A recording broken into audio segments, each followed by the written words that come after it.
السلام عليكم، نتمنى تكونوا بألف خير. اليوم غادي نشارك معكم طورطة ولا حلوة ديال لاكريم. طريقة سهلة بزاف. هاد الطورطة كتجي اكثر من رائعة، كتجي خطيرة بزاف، تعتمدوها في جميع المناسبات ديالكم.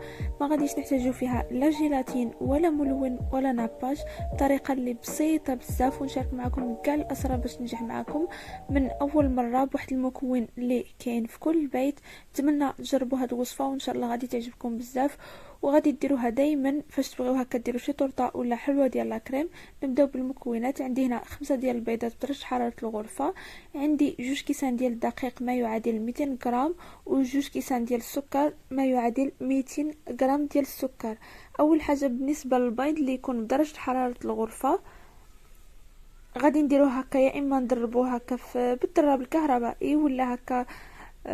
انا غادي نخدم غير في العجانه.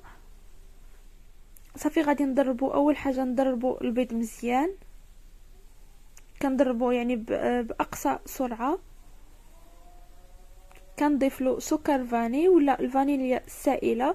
والسر باش يطلع معكم هذا الخليط مزيان انكم تضيفوا السكر بالتدريج، يعني غادي تضيفوه على 3 ديال الدفعات.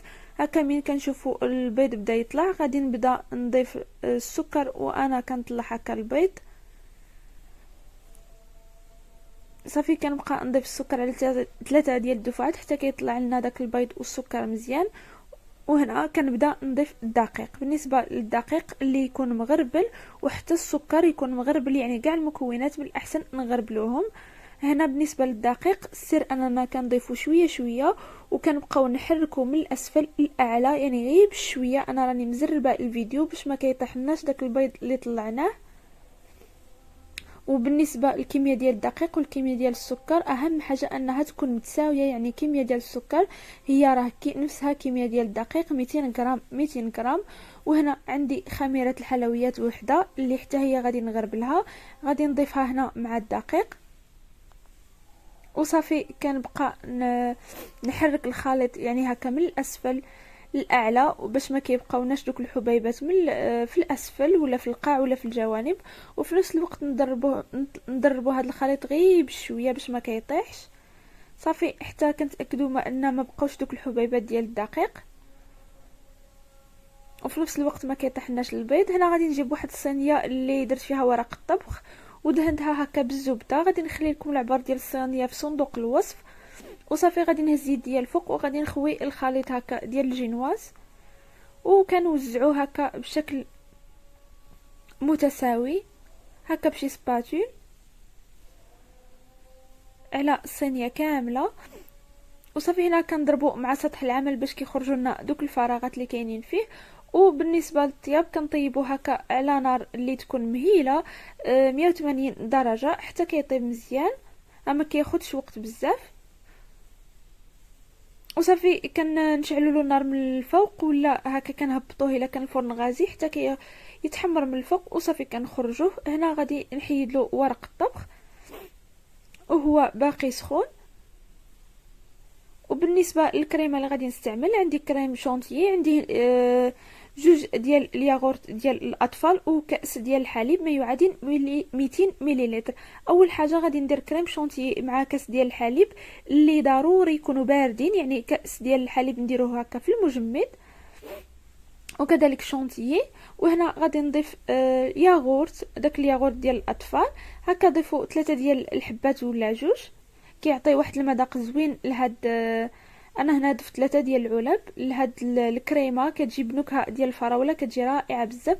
وهنا عندي شويه ديال الشوكولا بيضاء اللي ذوبتها هكا في حمام مريم، حتى هي غادي نضيفها. كتعطينا هاد الكريمه واحد المذاق اللي رائع بزاف. هنا جينواز من بعد ما حيدها من ورق الطبخ غادي نقطع هكا بالاطار هكا على شكل مربع. وبالنسبه للكريمه الا بغيتوش تستعملوا الشونتيي ممكن تستعملوا الكريمه السائله، يعني على حسب المتوفر. صافي كنقطعوا الجينواز كما كتشوفوا راه كتجي خفيفه بزاف وكتجي ناجحه 100%. غادي تنجح معكم في كل مره. صافي كنقطع هكا مربعات اللي كيكونوا كبار كما كتشوفوا، راه حتى الجوانب كيكونوا رطب. هكا تستعملوهم هكا في التحليات ولا صافي قطعت هكا جوج قطع اللي يكونوا متساويين. غادي نجيب الاطار، غادي ندير فيه هكا القطعه الاولى، غادي ندهنها هكا بشويه ديال الحليب، ولا ممكن ندهنو هكا بالقهوه سريع الذوبان، ولا هكا شي مربى هكا اللي كنخفوها بشويه ديال الماء سخون. الكريمه كما كتشوفوا راه كتجي عاقده وكتجي شاده راسها مزيان. صافي كندير واحد الكميه ديال الكريمه كما كتشوفوا بطريقه اللي بسيطه بزاف وتنجح معكم من اول مره، ما فيهاش تعقيدات، وفي نفس الوقت كتعطينا واحد النتيجه اللي رائعه بزاف. صافي كنجيبو هكا واحد السباتول، كنحاول هكا نقاد ديك الكريمه مزيان. وممكن هاد الطورطه تخدموها بلا اطار، انا غادي نحيد الاطار من بعد وغادي نكملها هكا بلا اطار. صافي هنا غادي نضيف القطعه ديال الجينواز الثانيه، وحتى هي غادي هكا نسقيها بشويه ديال الحليب. الحليب دائما نسقيو به الطورطات، راه كيجي زوين وما كيخسرش كاع، ما تخافوش منه، راه كيصبر وكتبقى الطورطه هكا كتبقى يعني هكا مده طويله هكا تحتفظوا بها في الثلاجه. صافي غادي نضيف الطبقه الاخرى ديال الكريمه من الفوق. وإلا هكا درتو طورطه صغيره، هاد الجينواز ممكن يخرج لكم حتى 3 ديال الطبقات، انا درتها كبيره. صافي غادي نجيب هنا واحد سباتول وغادي نحاول نقاد لها السطح.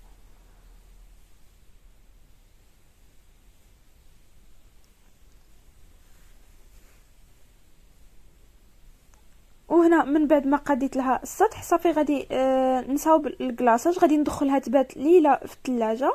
وبالنسبه للكلاصاج عندي هنا كاس ديال الماء ما يعادل 200 مليلتر، وعندي هنايا 3 المعالق ديال السكر، ولا 2 معالق على حسب الذوق. وعندي هنا 2 معالق ديال النشا مايزينا، وممكن تعوضوها بالدقيق. وعندي هنايا 2 ديال الساشيات ديال الفلو ديال الفراوله. وإلا بغيتو تضاعفوا الكميه ديال الكلاصاج راه غادي تضاعفوا الكميه ديال المقادير. صافي حركتهم مزيان وهما باردين، غادي نديرهم هكا في كاسرول وغادي نديرهم فوق النار مع التحراك. كيعطينا واحد الكلاصاج اللي كيجي لامع ورائع بزاف، ما فيه لا جيلاتين لا ملون ولا ناباج. صافي هنا كنديرو فواحد الصفايه كنصفيوه كما كتشوفوا، راه كيعطيني هنايا زلافه ديال الكلاصاج. هنا من بعد ما خرجت الطورطه راه باتت عندي ليله كامله.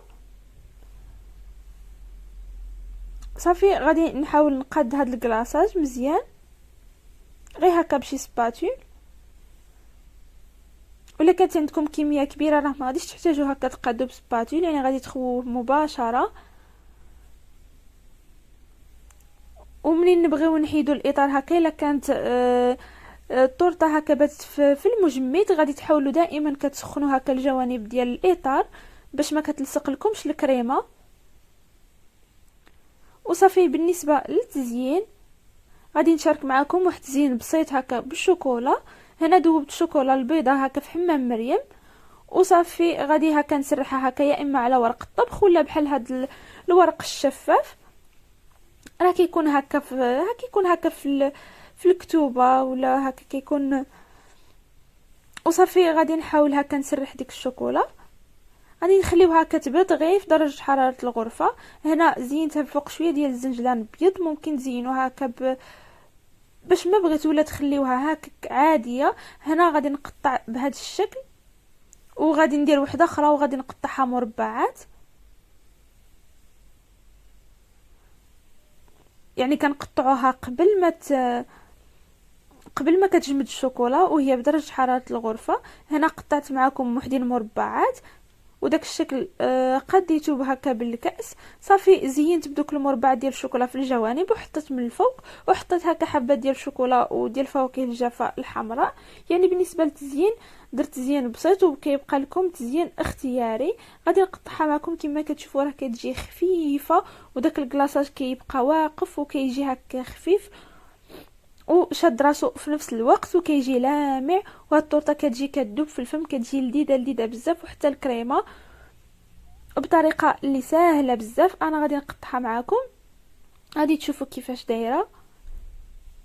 كما كتشوفوا راه كتجي خطيره بزاف وفي نفس الوقت لذيذه. نتمنى تجربوا الوصفه ديال اليوم وان شاء الله غادي تعجبكم بزاف بزاف، وغادي تبقاو هكا تستعملوها فوقاش ما بغيتو، هكا ديروا شي طورطه ولا هكا شي حلوه ديال لا كريم هكا لشي مناسبه ولا غير تشهيتو.